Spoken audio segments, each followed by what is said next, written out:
건설주는 아직까지는 조금 좀 어렵지 않나 이렇게 보고 있거든요. 이슈로 인해서 처음 시작하는 종목을 사겠어요. 로봇 쪽은 벌써 많이 올랐고 저는 2차 전지 쪽에 새로운 이슈로 나오는 종목이 있을 거예요.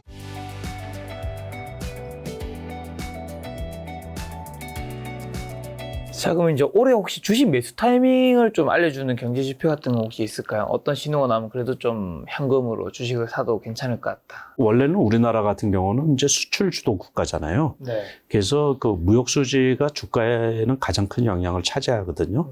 네. 무역 수지는 계속 적자였지. 그렇죠. 그러니까는 그런 경제 지표보다는 개별 종목의 개별 섹터에 집중하는 게 더 낫지 않을까 싶은 거예요. 자기가 투자하고 싶은 쪽에. 네. 그러니까 장하고는 관계가 없지 않나 싶은 거예요. 그러니까는 이제 크게 떨어질 거는 다 떨어졌고 네. 바닥도 우리가 확인을 했고 네. 악재라는 악재도 다 나왔고 그래서 다 아는 거예요 지금.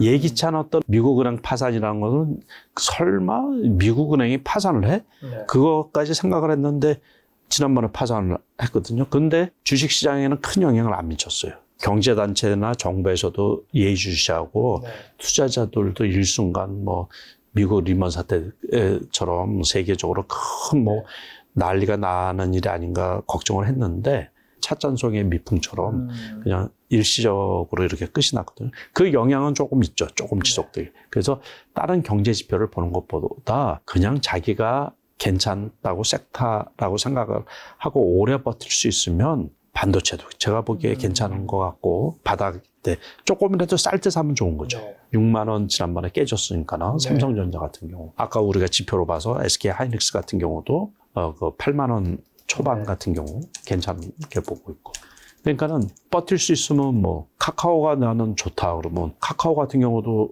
6만 원 이 정도에서는 괜찮지 않을까 싶은 거예요. 네. 지금도 뭐 6만 원 왔다 갔다 하는데 네. 6만 원 밑에서는 오래 갖고 있으면 괜찮지 않을까. 그러니까는 지금은 어떤 경제 지표보다 여기서 더 나빠질 게 뭐가 있어. 무역 적자도 역조 현상도 최악인 게 계속해서 나오고 이번에도 한국은행에서 금리 인상 안 할 것 같고 지표는 더 이상 볼 것도 없어요.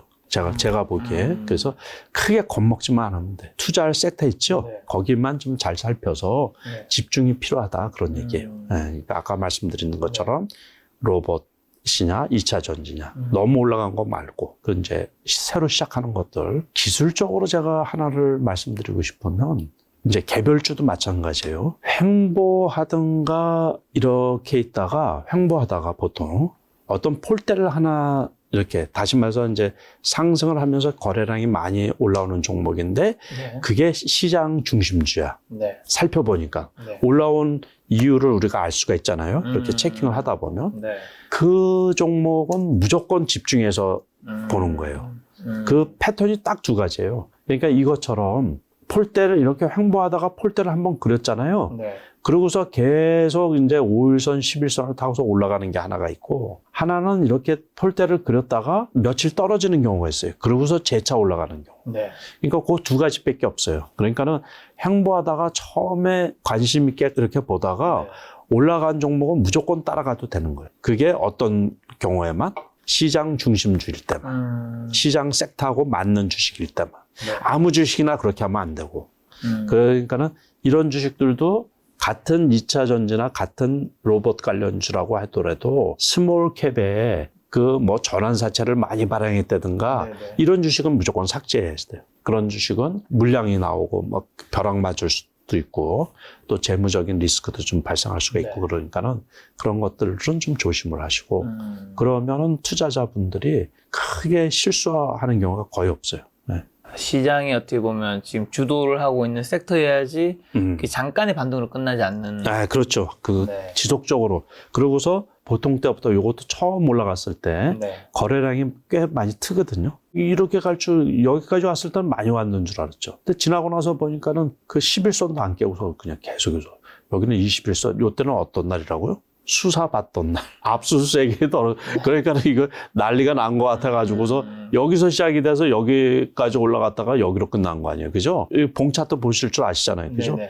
지금은 뭐 거의 프로급인데 뭐 이런 거는 이날 여기서 샀으면 대박이지 뭐. 그쵸. 그죠? 네. 그러니까는 그 요령도 말씀드리고 그랬으니까 잘 기억하시고 네. 또는 잘 메모를 해 두셨다가 네. 다음에 또 써먹어도 되거든요. 시장은 바뀌어도 종목이 바뀌어도 계속해서 이런 게 나와요. 그래서 지금은 이제 포인트가 아까 말씀하신 것처럼 어떤 지표 이런 거에서 매수 타이밍을 이렇게 저울질하는 게 아니고 네. 섹터에서 네. 이제 덜 올랐다든가 다음에 올라갈 거 또는 처음 나오는 거 네. 그렇게 나눠서 생각하시면 돼요. 요즘에 많은 전문가분들이 좀 바이오 제약 섹터가 좀 많이 신 것 같다.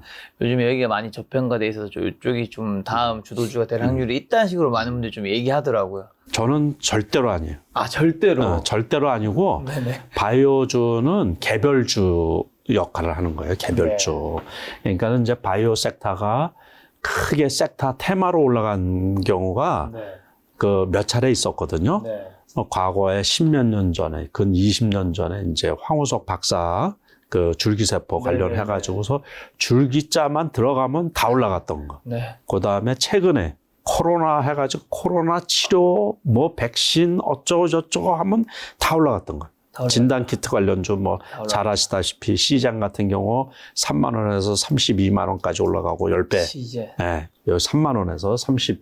이건 이제 100% 액면 분할을 무상증자를 했거든요. 네. 그 주주들이 시위도 하고 막 그래가지고 100% 무상증자했어요. 그러니까는 이제 주주 환원책 좀 필요하고 제가 잘 알아요. 제 사무실 바로 옆에 본사가 있어가지고 일거수일투족을 다 봐요. 요즘에는 이제 회사 광고를 현수막에 많이 걸었더라고요. 네네. 그러니까는 세상을 바꾸는 시젠 그래가지고 좋은 일도 많이 해요. 네. 신풍제약 9,000원짜리가 20만 원이 넘게 갔거든요. 월봉으로 10,000원짜리가 20몇만 원까지. 지금 이제 아직도 비싼 거. 제자리를 찾아가네요. 다 제자리를 원래 그 그래서 가격대를. 지금은 바이오가 제약이 많이 쉬었다고 해서 올라가는 게 아니고 이제 뭐냐면 개별주예요, 개별주. 그 다음에 전부 다 개별주예요. 게임주도 개별주고 바이오주들도 그 개별적으로 이슈가 있는 기업들 있잖아요. 네. 이제 1임상, 2임상에서 어떤 이제 표적 항암제 같은 경우는 관해, 다시 말해서 뭐 암세포가 다 없어졌다든가 그러한 종목에 한해서 올라가는 거예요. 그러니까 과거에 들으셨죠? 신라젠 같은 경우. 네. 그 3임상 그 이슈로 인해 가지고 10,000원짜리가 15만 원까지 갔거든요. 네. 근데 그런 시대가 아니라는 거예요. 그래서 그 테마로 해가지고 뭘 엮으려고 그러면 안 돼요. 그 투자자들한테 잘못된 그 어떤 시그널을 줄 수가 있거든요. 네. 그래서 2년 넘게 거래 정지였다가 지금 이제 5,500원이에요. 네. 그것도 상장된 날에 상한가가고 이틀 2번 상한가죠. 엄청 올라갔거든요. 다 아시죠? 네. 네, 제 아는 분이 여기 물려 있어서. 네. 그래서 지금 당장은 그런 여력도 없어요. 그리고 이 바이오 회사들도 저도 잘 알아요. 그러니까 투자금이 많이 안 들어온다는 거예요. 우리 K바이오, K제약 해가지고 언론에서도 네. 가끔 나오거든요. 그 기술이 좋은 바이오 회사들 되게 많이 있어요. 그렇지만 아직은 지금 시장이 과거의 어떤 테마처럼 바이오 테마 이렇게 해서 가는 시장이 아니라는 거예요. 네. 그래서 그거는 아니고 개별 종목. 네. 제 생각으로는 그래요. 제 생각으로. 네. 개별 종목의 이슈로 인해 가지고 단기적으로 움직일 수 있다. 대장주를 좀 전공하면 삼성 바이오로직스. 이거는 실적이 원체 좋죠. 네. 그러니까 이것도 실적이 원체 좋은데 지금 이렇다는 거예요. 그러니까는 과거에는 이제 실적도 없는데 40만 원 하고 그랬거든요. 적자고 그것도 1,000억대 이상 적자고. 그럴 때는 이제 투자를 하느라고 그런 거예요. 설비 투자를 하느라고. 그러니까 미래 가치가 미리 반영이 됐던 거죠. 그래서 제가 40만 원일 때도 거래를 했었고 거기에다가 지배구조 문제 때문에 26만 원까지 떨어졌었거든요. 네. 그러고서 그때 코로나 때 제가 코로나 터졌을 때 이걸 20만 원대 사가지고 그러고서 그때 100만 원까지 갔던 거죠. 이게. 네? 26만 원. 그래서 코로나 때 이때. 네, 제가 웬만한 거는 그 주가 움직임을 대부분 제가 주식 투자한 지가 좀 돼가지고 네. 웬만한 주식은 다 기억을 하고 있거든요. 근데 지금은 실적이 되게 좋죠. 그러니까 저 가격이 맞는 거예요. 지금. 네. 근데 보면 삼성 바이오로직스도 코로나 시기 때 올랐는데 그때 삼성 바이오로직스는 이제 다시 제자리에 돌아가지 않았네요. 이건 실적이 되니까. 나오니까. 그러고서 지금은 세계 그 시밀러 최고 회사 중에 하나인데 네. 그 매출도 엄청나고 그러니까는 셀트리온은요? 이제 셀트리온은- 서정진 회장도 돌아오셨잖아요. 네. 그래서 많이 올라갔죠. 셀트리온 제약이 많이 올라갔어요. 제약이. 그 셀트리온 삼총사 있잖아요. 네. 그 중에서 제약이 제일 많이 올라가. 이날 서준 회장이 복귀한다 그래가지고 그러더니만 하루 쉬고서 또 올라가고 또 올라가지. 이게 왜 많이 올라가겠어요? 이게 가벼우니까. 가벼우니까. 그렇죠. 소용 주니까. 그렇죠. 그러니까는 핸들링하기가 좋다는 얘기죠. 어떤 투기 세력이든지 들어와가지고 네. 매수세가 들어와서 핸들링하기가 좋다는 얘기죠. 그러니까는 이렇게 급등을 했던 거고 네. 셀트리온은 상대적으로 좀 무겁고 네. 기관 투자가들도 많이 갖고 있고 그러다 보니까는 그 사람들은 회장이 그냥 취임했다고 그냥 올라가? 그러면 이거 팔아야 되겠네. 그래서 이제 팔다 보니까는 그렇게 올라가는 게 세지는 못하고 이거는 조금 상대적으로 가볍다 보니까는 네. 이제 올라가고 그런 거죠. 그럼 건설주를 한번 볼까요? 건설주는 아직까지는 조금 좀 어렵지 않나 이렇게 네. 보고 있거든요. 전체적으로 네.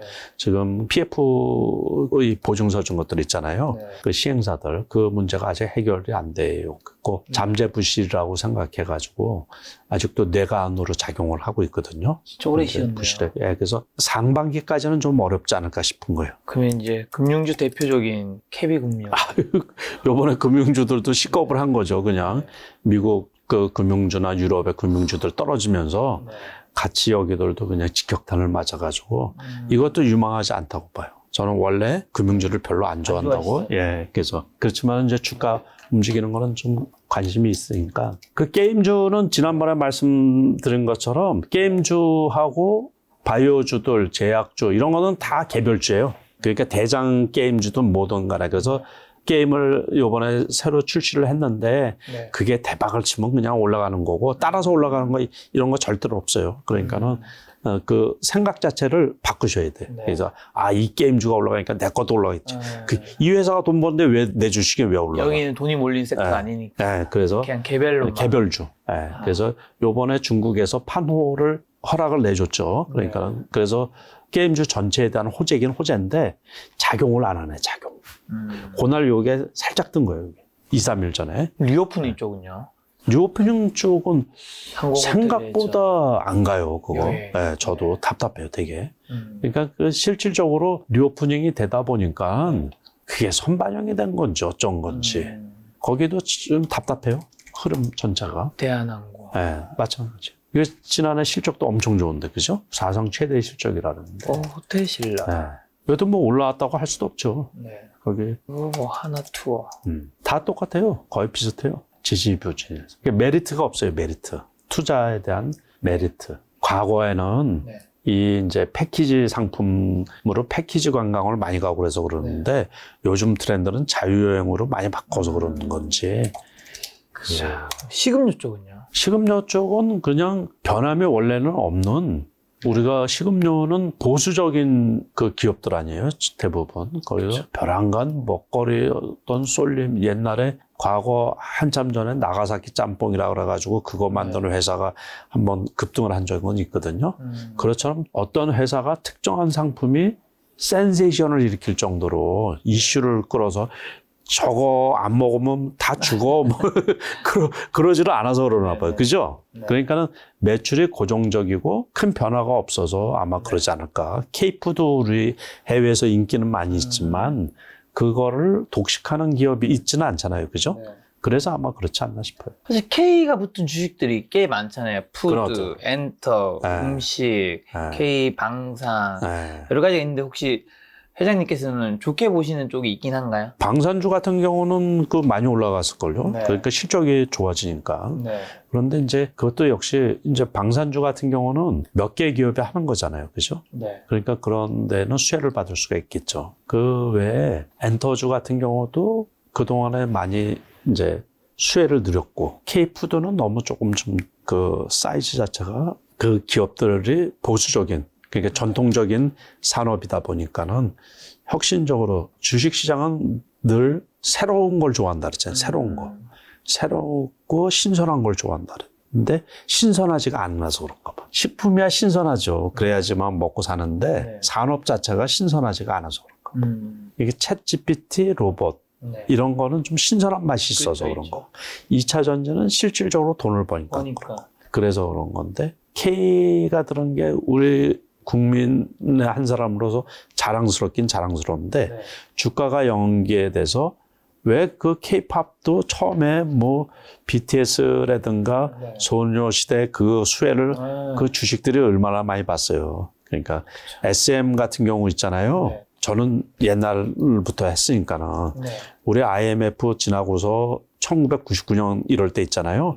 몇천 원 안 했던 주식이에요. 그 2,000원, 3,000원 했었어요. 그때 그 시가총액이 200억인가 그랬다 그래가지고서 제가 속으로는 아, 이수만 그 사람 돈 많이 벌었겠네. 그분이 프로듀서고 회장이고 그러지만 이런 시절이 있었네요. 네, 옛날에는 사회보고를 했거든요. 그 TV에서 젊을 때 이수만 회장이. 그러니까는 그때 저 사람이 회사를 상장을 했대. 저게 대주주래. 그래서 주식하는 사람들끼리.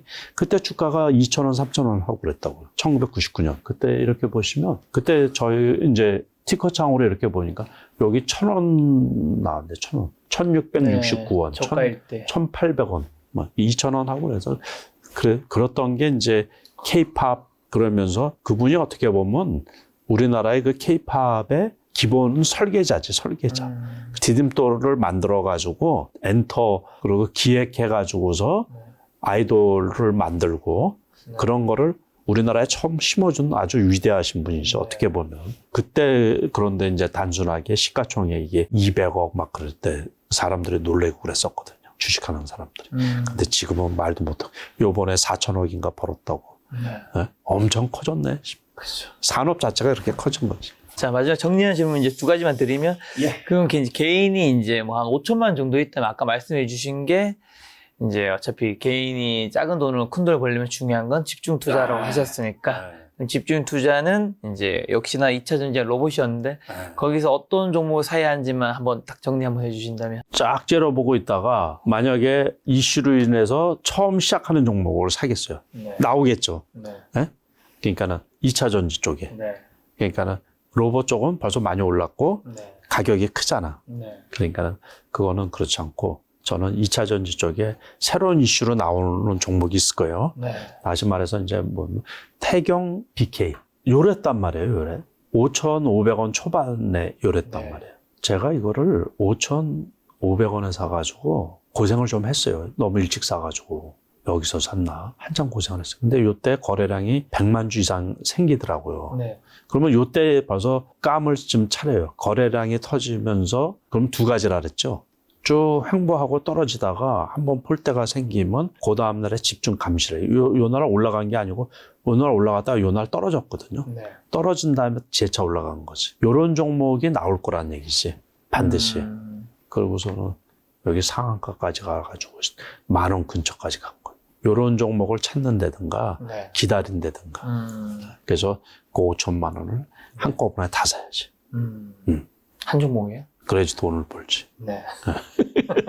알겠습니다. 여러분, 요 종목이 아니라 그런 게 나온다 그런 얘기예요. 반드시 나온다. 그리고 그건 2차 전지에서 나올 확률이 굉장히 높다. 높다 그런 얘기.